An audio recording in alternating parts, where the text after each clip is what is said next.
बात हमारे बड़े भाई सोहन जी कह रहे हैं, राजकुमार जी के अंकल हैं ये, कि किस्मत का धनी कोई होता है। मैं तो कहता हूँ सोने की कलम लेके पैदा हुआ वो, तो भले उसके पिताजी मर गए, राजकुमार जी के फादर नहीं थे, कैसे थे उन्होंने फोटो में देखा, लेकिन वो व्यक्ति सोने की कलम लेके पैदा हुआ। मैंने उसका संघर्ष देखा है। उस भाई ने मेरे को रोटियां बना करके भी खिलाई है। वो शायद पहली बार मैं आपके इस मध्य प्रदेश की धरती पे कह रहा हूँ, आज तक नहीं कहा है। उसके हाथ का मैंने रोटी खाया है। और आसाम गए थे कुछ दिनों पहले, वहां भी उनके हाथ की हमने रोटी खाई।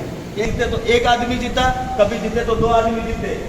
राजकुमार जी 2013 में जब टिकट दिया था तो उनके टाइम में एबीवीपी ने एसएफआई का पर्चा निरस्त करवाया, जिसकी वजह से हमने एसएफआई वालों से पूछा कि आप लोग केंद्र में क्या करते हो या राज्य में क्या करते हो, तो उन लोगों ने हमसे कहा कि हम लोग कम्युनिस्ट लोग हैं, हम कांग्रेस की विचारधारा को समर्थन करते हैं, तो अब की बार भी ऐसा ही करिए, ऊपर की सीट हमको दे दीजिए, नीचे की सीट हम आपको दे देते हैं। उस टाइम में राजकुमार जी चुनाव जीते, जीत करके प्रेसिडेंट बने। उसके बाद लगातार संघर्ष जारी रहा। 2015 का दौर आया। उस 2015 के दौर में हम लोगों ने तीनों राजकीय पदों को चुनाव जीते एनयूसीआई से। जीतने के बाद में मैंने उस सीढ़ियों को नमन किया, क्योंकि हमको लोग कहते थे कि सालों की कॉलेज तो 2003 में हो गया, अभी तक कॉलेज में पटक रहे हैं। और कई वो हालात इसलिए हुए कि राजकुमार जी बहुत कम उम्र के अंदर विधायक बने थे, बहुत कम उम्र में। वो समझदारी की स्टेज थी, शादी भी नहीं हुआ था, तब वो विधायक बन गया। हर आदमी के मन में वो इच्छा जाती कि मैं भी नेता बन जाऊँ। मैं आपके इसी मध्य प्रदेश की धरती से एक बात कहना चाहता हूँ, मैं पढ़ा लिखा हूँ। 2003 में बीए किया, लॉ किया, बीएड किया, डबल एमए किया, डिग्रियां सारी लेने के बाद में भी नौकरी नहीं किया। मेरे फादर को एक बात कहा था मैंने कि पिताजी मेरे से नौकरी ऐसी होगी जिसके ऊपर मेरा कोई बाप नहीं, तो प्रशासन के साथी भी सोचते। नौकरी मुझसे ऐसी होगी कि मेरे ऊपर कोई मेरा बाप नहीं हो। तो मेरे पिताजी ने कहा बेटा ऐसी नौकरी तो इस भारत सरकार में और राजस्थान सरकार में बनी ही नहीं। दादा भंवर जी ने एक नाम सजेस्ट करके भेजा था और मैं उस बात को उस वक्त समझ नहीं पाया।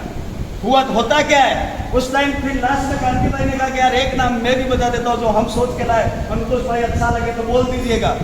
फिर उन्होंने कहा बताइए क्या नाम लेकर गए। उन्होंने कहा बिल प्रदेश विद्यार्थी मोर्चा। मेरे मन को भी अच्छा लगा।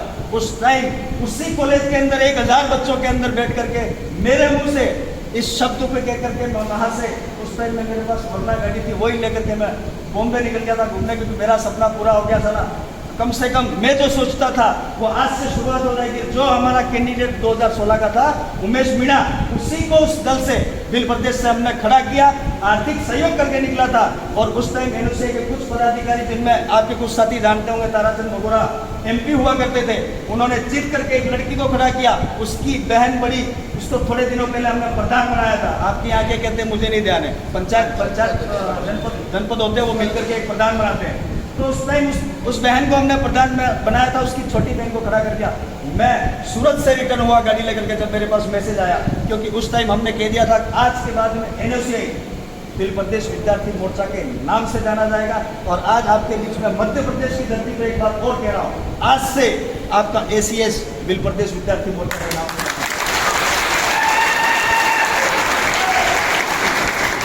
ये बातें हम आपके बीच में इसलिए शेयर कर रहे हैं कि जो संघर्ष हम लोगों ने किया वो संघर्ष आज नजर आ रहा है। जो बात हमारे बड़े भाई सोहन जी कह रहे हैं, राजकुमार जी के अंकल हैं ये, कि किस्मत का धनी कोई होता है। मैं तो कहता हूँ सोने की कलम लेके पैदा हुआ वो, तो भले उसके पिताजी मर गए, राजकुमार जी के फादर नहीं थे, कैसे थे उन्होंने फोटो में देखा, लेकिन वो व्यक्ति सोने की कलम लेके पैदा हुआ। मैंने उसका संघर्ष देखा है। उस भाई ने मेरे को रोटियां बना करके भी खिलाई है। वो शायद पहली बार मैं आपके इस मध्य प्रदेश की धरती पे कह रहा हूँ, आज तक नहीं कहा है। उसके हाथ का मैंने रोटी खाया है। और आसाम गए थे कुछ दिनों पहले, वहाँ भी उनके हाथ की हमने रोटी खाई। एक के हाथ की और रोटी खाई थी, वो विधायक है बिलासपुर से, जो 2016 में हमारे बीच में इसी विद्यार्थी मोर्चा से जीते थे प्रेसिडेंट का चुनाव। वो संघर्ष हमारे राजस्थान का आपके बीच में लाने की बात जहाँ तक आती है तो हमें थोड़ा सा मन में खेद होता है। खेद इसलिए होता है हम लोग आपसे सीखें। मैं एक मंच में और कह के गया था, यहाँ मध्य प्रदेश में आया था, कि मध्य प्रदेश की धरती के लोगों ने हमको वो सिखाया है कि जा करके सोशल मूवमेंट करिए। वो हम यहाँ से लेकर के गए और हालात ये है, कोई भाई यहाँ बाहुबली के नाम से जाना जाता था। बड़े शर्म की बात है, बड़े शर्म की बात है कि तुम सोशल मूवमेंट इकट्ठा करके ले जाकर के किसी और दलों में मिल जाते हो। तुम पे थू है, मैं तुम्हारी इस मध्य प्रदेश की धरती पे आकर के कह रहा हूँ। क्या करने सोशल मूवमेंट खड़ा करते हो? इन लोगों की क्यों उम्मीदें खड़ी करते हो?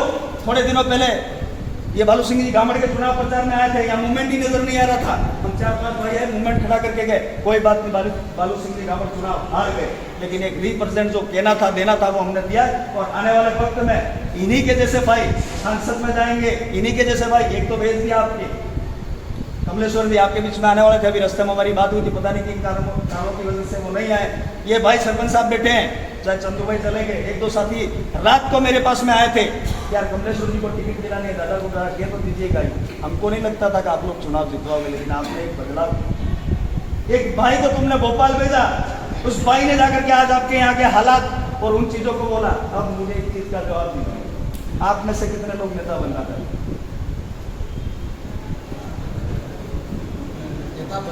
खुशी की बात है, बहुत कम लोग, खुशी की बात है, बहुत कम लोगों। हमारे वहां उंगली ऊंची करवाई होती कभी? हमारे वहां क्या होता, कितने लोग नेता बनने वाले हो? आपके यहाँ 4-5 नाम हाथ खड़े हुए, हमारे वहां 4-5 बच्चे सारे हाथ खड़े कर देते। वो हालात इसलिए हुए कि राजकुमार जी बहुत कम उम्र के अंदर विधायक बने थे, बहुत कम उम्र में। वो समझदारी की स्टेज थी, शादी भी नहीं हुआ था, तब वो विधायक बन गया। हर आदमी के मन में वो इच्छा जाती कि मैं भी नेता बन जाऊँ। मैं आपकी इसी मध्य प्रदेश की धरती से एक बात कहना चाहता हूँ, मैं पढ़ा लिखा हूँ, 2003 में BA किया, लॉ किया, B.Ed किया, AA किया, डिग्रियां सारी लेने के बाद में भी नौकरी नहीं किया। मेरे फादर को एक बात कहा था मैंने कि पिताजी मेरे से नौकरी ऐसी होगी जिसके ऊपर मेरा कोई बाप नहीं हो। तो प्रशासन के साथी भी सोचे नौकरी मुझसे ऐसी होगी कि मेरे ऊपर कोई मेरा बाप नहीं हो। तो मेरे पिताजी ने कहा बेटा ऐसी नौकरी तो इस भारत सरकार में और राजस्थान सरकार में बनी ही नहीं। अब साला दुविधा होगी मेरे लिए, तो पढ़ा लिखा आदमी करूँ क्या? हल तो चलवा ही नहीं मेरे पिताजी ने, खेती करवाती ही नहीं थी, अब करना क्या रहा? तो फिर फादर ने काफ़ी दिनों बाद सोचा, फिर मैं IAS की कोचिंग में गया, 1 महीने की कोचिंग करी मैंने। कोचिंग करने के बाद में RSP का एग्ज़ाम दिया मैंने। उस टाइम तत्कालीन RS का ही एग्ज़ाम होता था, प्रशासनिक सेवा का, 16 नंबर से रह गया। वहाँ हमारे एक साथी ने गलती किया, जो उस दौर में होता है, जवानी के दौर में होता है। हम तो उस टाइम में बालिग हो गए थे, तो हमारा एक मित्र लड़की लेकर के चला है, उसकी वजह से हम पर मुकदमा हुआ। मुकदमा होने के बाद में मेरे जीवन का टर्निंग पॉइंट आता है। ये आपके बीच में इसलिए कह रहा हूँ कि जो स्ट्रगल हमारे लोगों का था, हम लोगों का था, वो बताने का कारण ये कि आपके जीवन में भी छोटे छोटे किस्से होते हैं जो जीवन भर याद रहते हैं। तो उस समय ऐसा वक्त आया कि मेरे फादर ने बोला बाप का एक ही, तो फादर ने विचार किया, एक तो फिर बदमाश बहुत था मैं, तो सीनियर साथी वो जानते हैं यहाँ के, बहुत बदमाश, इसलिए बहुत जबरदस्त बदमाश। प्रशासनिक लोग बैठे ऐसे थानों में फोटो लगती रहेगी, थानों में फोटो लगती रहेगी, सोचने का नहीं सामने कौन है, इस तरह का बदमाश हुआ करता था।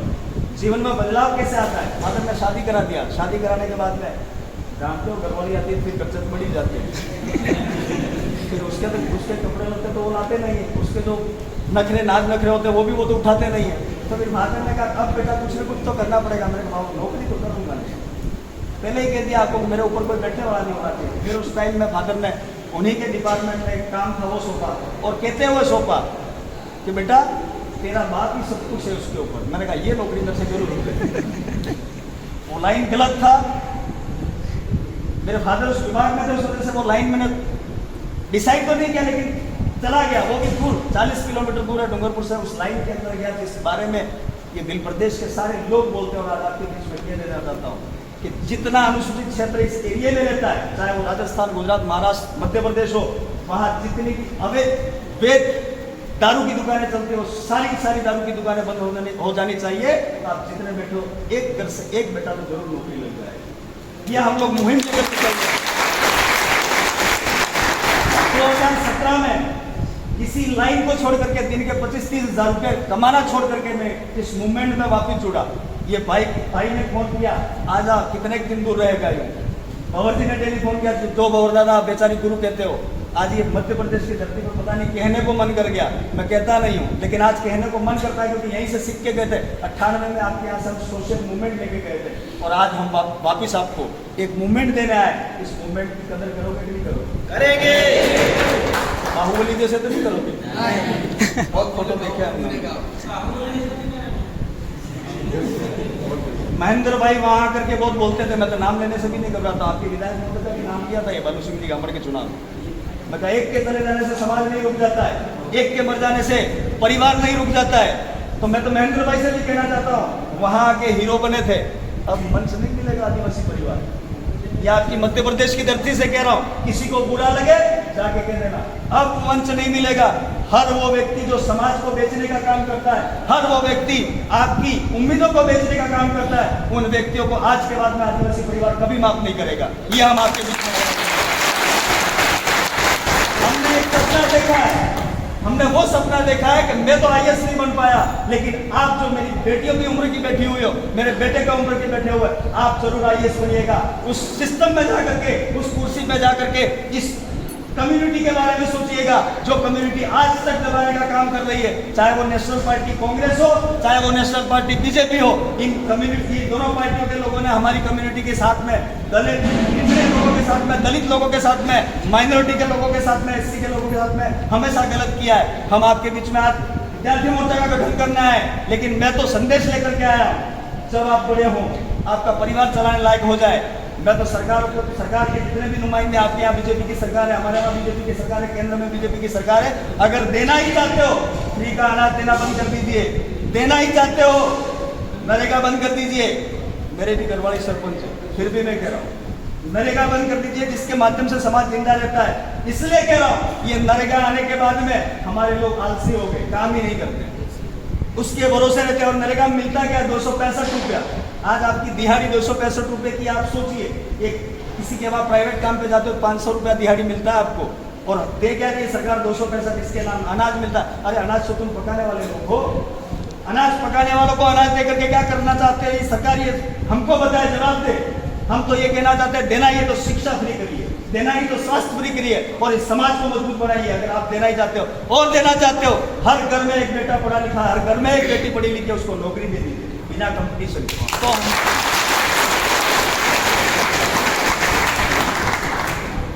मेरे युवा साथियों, बातें बहुत सारी है, पूर्व साथियों ने बहुत सारी बातें बताई है। हमको जहां मंच मिलता है, हम हमारी कम्युनिटी को मजबूत बनाने की बात करते हैं, क्योंकि लड़ने का वक्त आ गया है। अभी थोड़े वक्ताओं ने कहा अंतिम लड़ाई, अंतिम लड़ाई, अंतिम पीढ़ी की अंतिम लड़ाई। लड़ पाओगे? कैसे लड़ोगे? सुबह उठ के तो भूखे घर से निकलते हो, सुबह उठ के भूखे तो घर से निकलते हो, कैसे लड़ाई लड़ोगे? ये पावर प्लांट वाला मामला चल रहा है, देख ही रहे हो आप। हम विरोधी नहीं, लेकिन ये चीजें सारी आप ऐसी जगह करिए, फॉरेस्ट लैंड पड़ा है, आप जहां आदिवासी रहता है वहां ये प्लांट क्यों लगते हैं? फॉरेस्ट लैंड जहाँ है, वन विभाग जहाँ पड़ा हुआ, जो अडानी अंबानी को दे रहे हो, वहां ले जाकर लगाइए न्यूक्लियर प्लांट, या जो भी प्लांट लगाने, जो भी स्कीम सरकार की आती है, वो वन विभाग के अंदर ये लोग क्यों नहीं लगाते? फॉरेस्ट भूमि के अंदर क्यों नहीं लगाते जहाँ कोई नहीं रहता है? बस इनको आदिवासी दिखता है। आपको आदिवासियत जिंदा रखनी है, और जितनी मेरी बेटियां बैठी हैं या बेटे बैठे हो, आपसे एक निवेदन करना चाहता हूँ, आज से ये यहाँ इस मंच के माध्यम से, बिल प्रदेश विद्यार्थी मोर्चा के मंच के माध्यम से कहना चाहेंगे, कल से सुबह भूखे नहीं निकलोगे। और ये जो अभी पढ़ाई का सिलसिला चल रहा है, ये जुलाई अगस्त का महीना है, इसके अंदर पढ़ाई के दिन होते हैं, और हमारे लोग क्या करते हैं, बहुत ज़्यादा व्रत उपवास करते हैं। मैं अभी रास्ते में देखते हुए आ रहा था कि कहने जैसा नहीं है धर्म का मामला, लेकिन हम छोड़ते नहीं है, क्योंकि हम धर्मपूर्वी लोग हैं। हम कौन लोग हैं? धर्मपूर्वी लोग हैं। इसलिए मैं कह रहा हूँ कि इन आडंबरों से, इन पाखंडवादियों से दूर रहो। आपको अपना भविष्य बनाने की बात है, आपको अपना शरीर बनाने की बात है। अब हमारे यहाँ तो, मैं वहाँ का एक किस्सा सुनाता हूँ, हमारे वहाँ बच्चियों का वजन 30, 35 किलो हो गया है। ये हम जितने राजस्थान से भाई आए हुए हैं, इनके ऊपर एक टेलीफोन दिन का आता ही आता है कि ब्लड की जरूरत है बेटी को, हमारी बहू को। अब आप सोचिए कि वो वक्त कब आता है जब ब्लड की जरूरत पड़ती है, जो वो एक बच्चा पैदा कर रही होती है, उस टाइम में उसको ब्लड का जरूरत पड़ता है। अब विडंबना कितनी बड़ी दुखद है, ये सोचिएगा आप लोग, ये विचार करिएगा। उसका पति है, वो उसको खून नहीं दे पा रहा है, उसका पति उसको खून नहीं दे पा रहा है, क्योंकि मेडिकल का सिस्टम है 50 किलो वजन होगा तो ही ब्लड दे पा रहा है। उसका वजन ही 50 किलो नहीं है। ऐसा जीवन भी किस काम का दोस्तों, जो अपनी पत्नी को खून नहीं दे पा रहा है, तो क्या करने ऐसा जीवन जीना?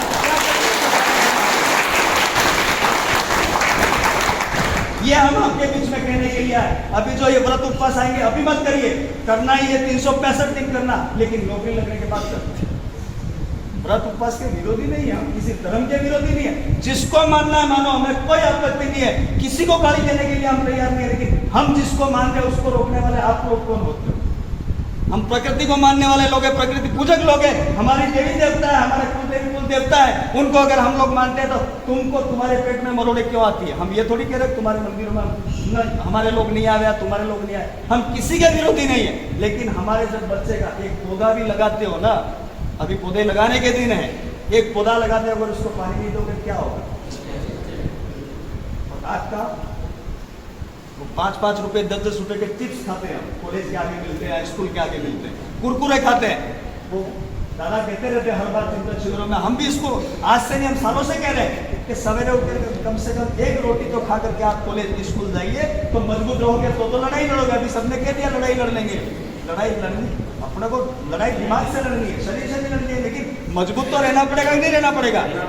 अभी यहाँ खदेड़ दिए सबको पावर प्लांट, तो ऐसा दिन आएगा। एक लास्ट किस्सा है सरपंच साहब, एमपी के साथियों से मैं कहना चाहूँगा, ये भाई भी बैठे हुए हैं। 2007 के अंदर एक भाई ने हमारे सामने आकर के आंसू गिराया कि मेरा बीएड के अंदर सिलेक्शन नहीं हुआ है। ये बीएड वाली स्थिति इसलिए बता रहा हूँ, अब तो हर बच्चा बीएड कर पाता है। उस टाइम में हमारे टाइम में बीएड कंपटीशन से होती थी और नंबर आते ही नहीं थे। वो बच्चा रोया, रोने के बाद में हमने एक मूवमेंट खड़ा किया, 50 बच्चे दूसरे दिन वो लेकर के आया था, तो वहाँ 916 बच्चों को हमने बीएड के अंदर सेलेक्ट करवाया। सरकार से हमने रैली ज्ञापन दे करके सेलेक्ट करवाया। सेलेक्ट करवाने के बाद में रीट टेट उसके लिए संघर्षरत रहे, और राजस्थान के अंदर 45 रिजर्वेशन को लेकर के अगर मुहिम चलाई, तो एक तो मैं आपके बीच में खड़ा हूँ, 3 साथी हमारे और हैं वहाँ, और इसके बाद में आपके जैसे साथियों ने बहुत बड़ा साथ दिया। वहाँ से ये आदिवासी परिवार की विचारधारा शुरू हुई। कलेक्ट्रेट के आगे हम लोग धरना देते थे, वहाँ भंवर जी उस टाइम में बामसेप की विचारधारा रखते थे, तो भंवर जी शाम को 4 बजे बाद स्कूल से आकर के हमको मोटिवेट करते थे, हमारी बातें सुनते थे, और वहाँ आकर के हमको टीच करते थे, पढ़ाते थे कि आपको ये आंदोलन इस तरीके से लड़ना है, तब जाकर के समाज का भला होगा। वहाँ से एक मूवमेंट खड़ा होता है, और 45% मिलने के बाद में आज की तारीख में उस टेरिटरी क्षेत्र में, अनुसूचित क्षेत्र के अंदर 75 थानेदार है, 800 से 850 डॉक्टर है, और सचिव, पटवारी और कर्मचारी तो अनगिनत बन गए। आज वही परिवार आदिवासी परिवार को बना करके आगे लेकर के चल रहे हैं आपके। तत्कालीन सरकार ने एक आदेश निकाला था कि ये फलाने फलाने नाम के लोग हैं, इनको गोली मार दी जाए। उस टाइम नक्सलवादी का टेक लगाने की बात चल रही है, और हमारा तो नाम दिल्ली में 2008-9 से दर्ज, आप तो छोटे छोटे होंगे उससे, 8-9 में हमारा नाम दर्ज है। अगर सबसे पहले मैं तो मेरे जीवन में आया हूँ, एक दिन मरूंगा जरूर, मरना सबको है, जाना सबको है, लेकिन मैं मेरी कम्युनिटी को, मैं मेरे समाज में कितने लोगों को पढ़ा करके गया, मैं मेरे कम्युनिटी के कितने लोगों को समझा करके गया, और कितने लोगों को सिखा के गया कि कम से कम अपने समुदाय के लिए जीवित रहना, कम से कम अपने समुदाय के लिए लड़ना। अगर आखिरी सांस भी आवे, अगर मौत भी आवे, तो इस बिल प्रदेश के लिए आए, ये सोच लेकर के हम आपके बीच के अंदर आए हैं, और आपके अंदर जगाने के लिए आए हैं कि बिल प्रदेश के लिए जीना है, बिल प्रदेश के लिए मरना है। अगर ये अलग स्टेट बनता है, बिली बोली पे स्टेट बनता है, तो आप सबका अच्छा होगा, 100% रिजर्वेशन भी मिलेगा। और मैं तो गैर आदिवासी साथियों को भी कहना चाहता हूँ, अगर बिल प्रदेश बनता है तो सबसे ज़्यादा फायदा आपको पॉलिटिकली होगा, ये इस मंच के माध्यम से कहना चाहता हूँ। ऐसी ऐसी बहुत सारी बातें, बहुत ज़्यादा हो गया, बोल लिया, जितना अच्छा लगे घर को ले जाना, लेकिन मुख्यमंत्री